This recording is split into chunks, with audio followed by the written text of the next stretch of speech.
Good morning friends, मैं doctor V K Mishra from gastro liver hospital Swaroopnagar Kanpur.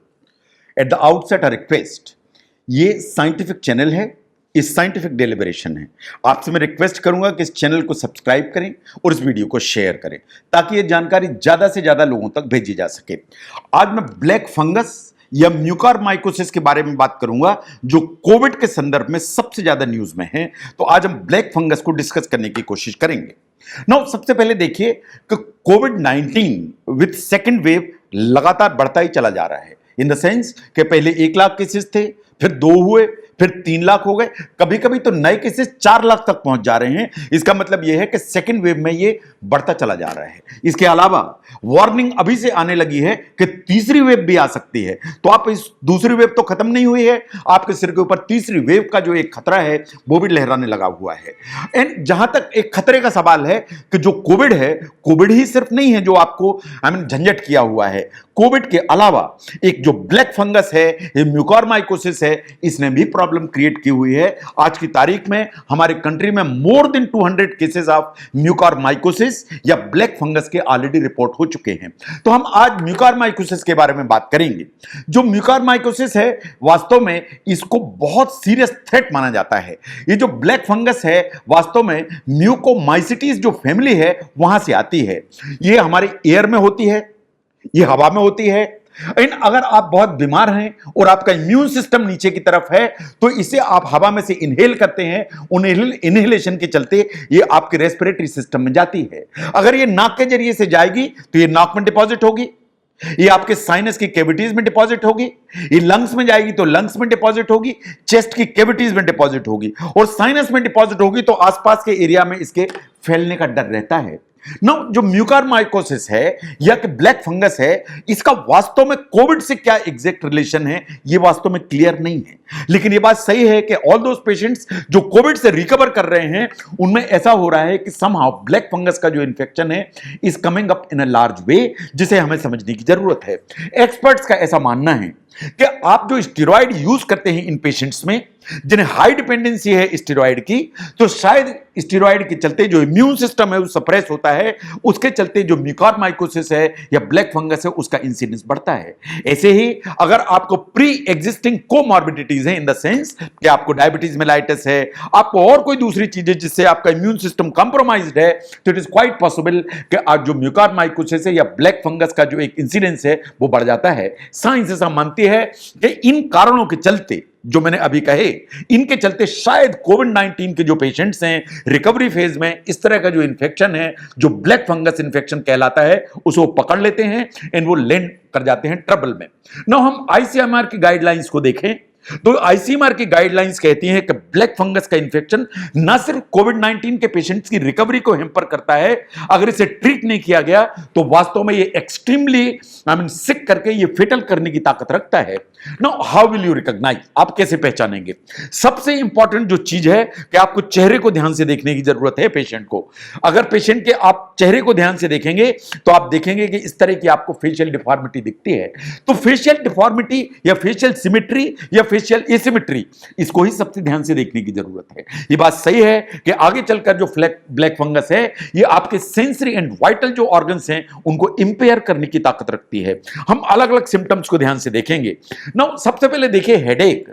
अगर recovery का जो पीरियड है कोविड में, अगर आपको इंटेंस हेडेक डेवलप हो जाता है तो इसको वार्निंग साइन मान के चलिए।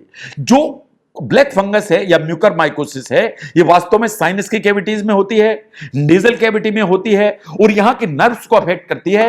और जैसे ही नर्व्स को अफेक्ट करेगी तो आपको एक्सक्रूशिएटिंग हेडेक चालू हो जाएगा। तो अगर रिकवरी के फेज में एक्सक्रूशिएटिंग पेन हो रहा है तो आपको वार्न होने की जरूरत है।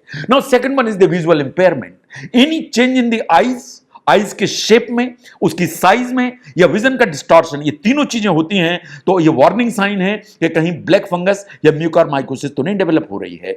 ये जब भी ब्लैक फंगस ग्रो होती है, स्प्रेड होती है, तो विजन हमेशा डिस्टॉर्ट होने की पॉसिबिलिटी होती है। जो आई है वो इन्वॉल्व हो जाती है। आई इन्वॉल्व होगी तो इसमें स्वेलिंग होगी, जो उसका अपीयरेंस है वो हेजी हो जाएगा। जो विजन है वो अफेक्टेड हो जाएगा। वास्तव में जो आईज है वो ब्लड शॉट आई हो जाएंगी, जैसा कि आपको जो फोटोग्राफ है इसमें दिखाई दे रहा है। नाउ जो आपके चीक्स हैं, आईज हैं and part of the face है, अगर देखें तो पेशेंट्स का इस तरह के अपीयरेंस आ जाता है, स्वेलिंग आ जाती है, लोकल पेन आ जाता है चीक बोन पर, और वन साइडेड फेस पेन आना चालू हो जाता है। इन इसमें नंबनेस भी कभी कभी महसूस होती है। जहां तक स्वेलिंग का सवाल है, सिर्फ स्वेलिंग नहीं होती है, अगर ये फंगल इन्फेक्शन आगे चलता चला जाता है, बढ़ता चला जाता है, अनअटेंडेड है, अनचेक्ड है, या उसको कोई ट्रीटमेंट नहीं किया जाता है, तो वास्तव में नेक्रोसिस करने की ताकत रखता है। नेक्रोसिस करेगा, इसको ब्लैक करेगा, ब्लैक करेगा, नेक्रोसिस करके स्लफ कर देगा, एंड ये जो ब्लैक कलर है इसी के चलते इसको ब्लैक फंगस नाम से बार बार जाना भी जाता है। नो, ये जो ब्लैक फंगस है, ये जो नाक के जरिए से, नाक के अंदर एक प्लेट होती है जिसे कहते हैं क्रिब्रिफॉर्म प्लेट, ये क्रिब्रिफॉर्म प्लेट को क्रॉस करके आपके ब्रेन के अंदर जा सकती है। अगर ये ब्रेन के अंदर जाएगी तो डिलीरियम होगा, इसका मतलब है कि आपका जो एक कॉन्शियसनेस है या अलर्टनेस है वो सब गड़बड़ा जाएगी, आपकी याददाश्त जाने लगेगी, that is memory loss, neurological impairment होने लगेंगी, इन द सेंस कि आपको फेस पे लकवा हो सकता है, हाथों पैरों में लकवा हो सकता है, मतलब कोई भी न्यूरोलॉजिकल इंपेयरमेंट हो सकता है। एंड साइंस ऐसा मानती है कि अगर अनअटेंडेड है, इसे प्रॉपर ट्रीट नहीं किया गया, तो ये मेंटल स्टेट को अल्टर करने के अलावा अनकॉन्शियसनेस लाने की कोशिश करती है। तो जहां तक ब्लैक फंगस का सवाल है, अगर ये नाक से लेके क्रिब्रिफॉर्म प्लेट से होते हुए ब्रेन के अंदर जाएगी तो ब्रेन की तमाम समस्याओं को पैदा करेगी। नाउ अगर आप ध्यान से देखेंगे पेशेंट्स को, तो नाक के ऊपर का जो ब्रिज है उसके ऊपर एक फेशियल डिस्टॉर्शन के अलावा इस तरह का जो है ब्लैक पैचेस दिखाई देना चालू हो जाते हैं। ये ब्लैक जो पैचेस हैं, ये नाक के ऊपर का ब्रिज एंड ब्रिज के बगल में आई, इन सबको जो है इन्वॉल्व करने की ताकत रखती है। अगर ये अनअटेंडेड है, अनट्रीटेड है, तो वास्तव में ये अंदर ही अंदर डैमेज करती चली जाती है। ये अंदर ही अंदर अगर इन्वेड करेगी तो वास्तव में ये दांतों को डैमेज करेगी, इवन जा को डैमेज करेगी। ये दांतों को इतना डैमेज करेगी कि दांत वास्तव में गिर सकते हैं, इन जा पूरा का पूरा डैमेज हो सकता है। नाउ क्या कोविड-19 के जो पेशेंट्स हैं सभी को म्यूकरमाइकोसिस का डर है, या कि कोई सबसेट ऑफ द पेशेंट्स हैं जिनको इस ब्लैक फंगस का डर है? जिन्हें इस ब्लैक फंगस का डर है, उस सब ग्रुप को हमें ध्यान से समझने की जरूरत है। वो कोविड पेशेंट्स जो वेंटिलेटरी सपोर्ट पे हैं, इन जो लंबे समय से वेंटिलेटरी सपोर्ट पे हैं, फिर से देखें, वो कोविड के पेशेंट्स जिन्हें वेंटिलेटरी सपोर्ट की जरूरत है और लंबे समय से वेंटिलेटरी सपोर्ट पे हैं, दिस इज द ग्रुप जो ब्लैक फंगस के लिए प्रोन है। नाउ वो पेशेंट्स जिन्हें लंबे समय से हाई डोज स्टेरॉइड चल रहे हैं, लंबे समय से हाई डोज स्टेरॉइड चल रहे हैं, तो इम्यून सिस्टम डिप्रेस्ड है, वो ब्लैक फंगस के लिए प्रोन है।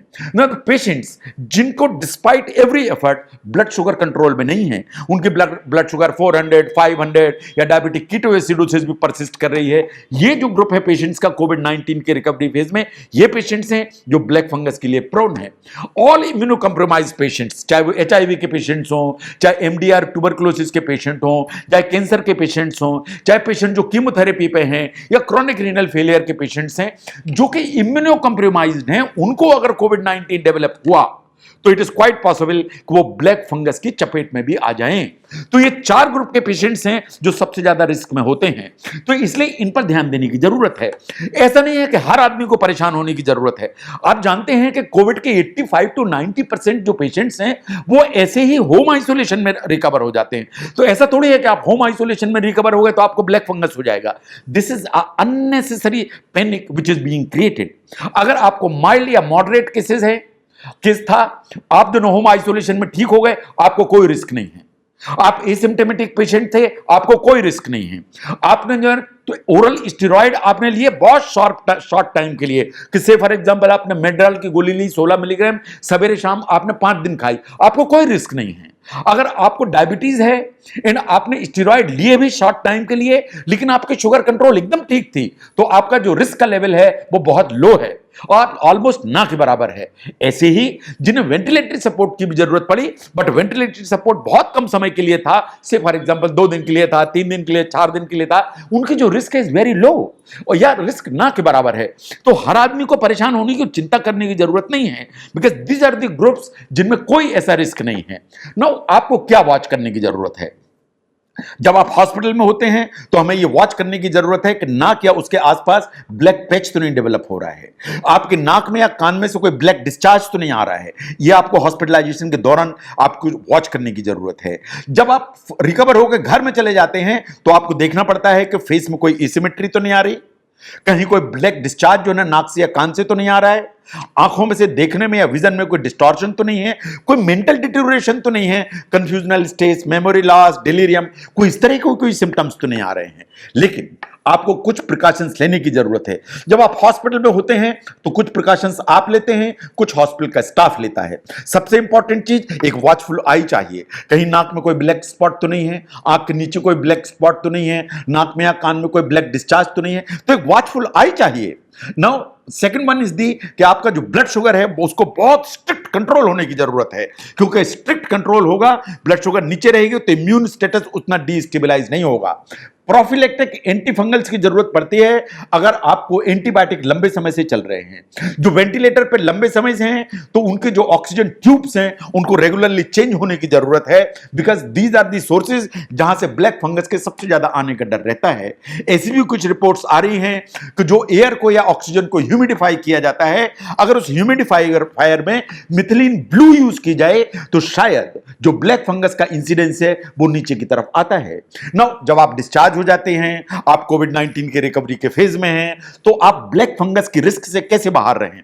नंबर 1, 15 दिन तक बिल्कुल ध्यान से जो मास्क है बहुत स्ट्रिक्टली अप्लाई करने की जरूरत है, बिकॉज 15 दिन का पीरियड है पोस्ट जो है डिस्चार्ज, जो आपके लिए सबसे ज्यादा रिस्की है। तो मास्क ऑल 24 आवर्स आपकी बिल्कुल नाक पे होना चाहिए। नंबर 2, आप कोई भी जो है ना प्लांट टच करते हैं, जैसे गार्डन है तो आप प्लांट टच करते हैं, बिकॉज प्लांट्स में ही सबसे ज्यादा ब्लैक फंगस होती है, तो उसको टच करते हैं, मैनेज करते हैं या गार्डनिंग में जाते, वो आपको नहीं करना है, तो प्लांट टच को अवॉइड करने की जरूरत है।